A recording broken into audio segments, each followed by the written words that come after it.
Assalamualaikum warahmatullahi wabarakatuh. Saya Widya Saraswati, NIM 19650044 dari kelas F. Nah, di sini saya akan menjelaskan tentang sistem operasi terdistribusi.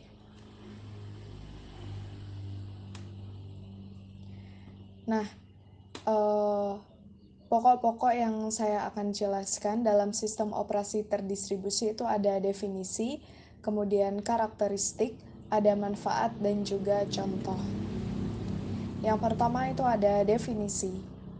Nah, apa sih definisi dari sistem operasi terdistribusi itu? Jadi pengertian dari sistem operasi dulu itu adalah sistem operasi adalah perangkat lunak, sistem yang bertugas untuk melakukan kontrol dan manajemen perangkat keras serta operasi-operasi dasar sistem, termasuk menjalankan software aplikasi seperti program-program pengolah kata dan browser web. Nah, itu penjelasan tentang sistem operasi. Bagaimana dengan sistem operasi terdistribusi? Nah, jadi sistem operasi terdistribusi itu adalah salah satu implementasi dari sistem terdistribusi di mana sekumpulan komputer dan prosesor yang heterogen terhubung dalam satu jaringan. Nah, koleksi-koleksi dari objek-objek ini secara tertutup bekerja secara bersama-sama untuk melakukan suatu tugas atau pekerjaan tertentu.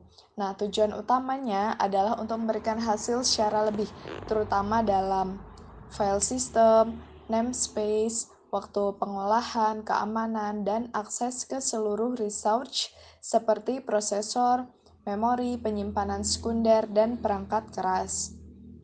Nah, kemudian karakteristik dalam sistem operasi terdistribusi. Nah, di sini ada perbedaan ya antara sistem operasi jaringan dan juga sistem operasi terdistribusi. Apa sih bedanya? Jadi di dalam sistem operasi jaringan itu tiap komputernya memiliki SO masing-masing. Nah, jika di SO terdistribusi itu berjalan di beberapa komputer. Nah, kemudian jika di SO jaringan ini tiap komputer dapat berbeda-beda. Nah, jika di SO terdistribusi itu SO-nya pada setiap komputer itu sama. Kemudian di SO jaringan itu setiap komputer memiliki file sendiri untuk menyimpan data.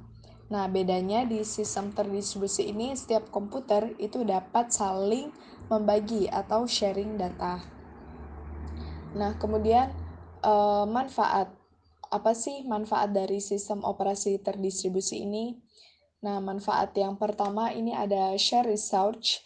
Ini walaupun perangkat sekarang sudah memiliki kemampuan yang cepat dalam proses-proses komputasi atau misal dalam mengakses data, tetapi pengguna masih saja menginginkan sistem berjalan dengan lebih cepat.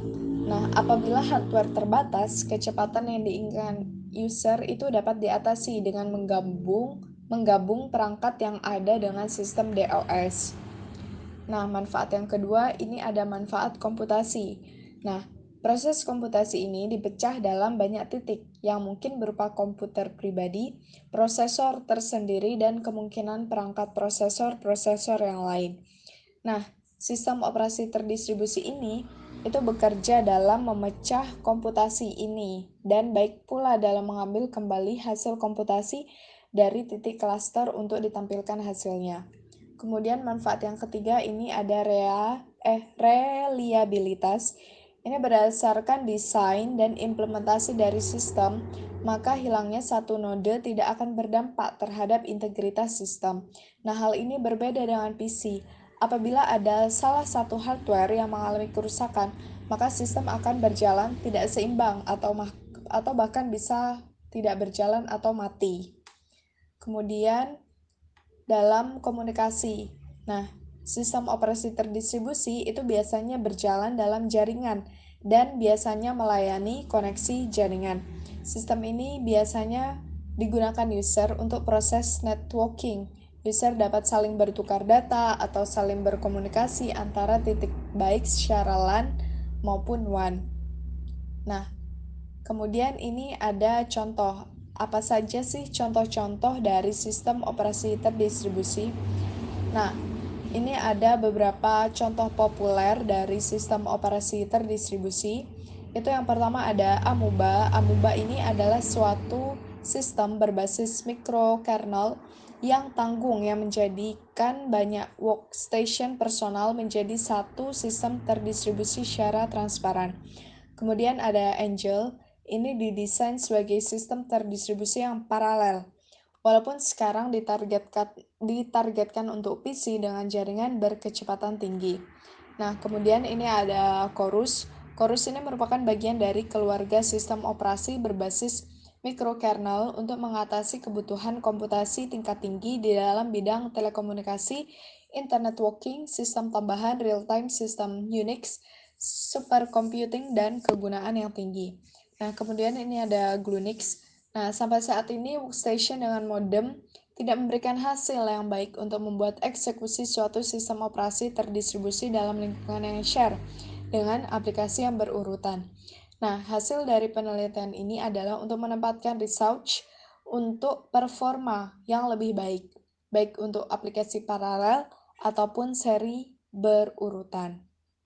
Nah, itu merupakan contoh-contoh populer dari sistem operasi terdistribusi.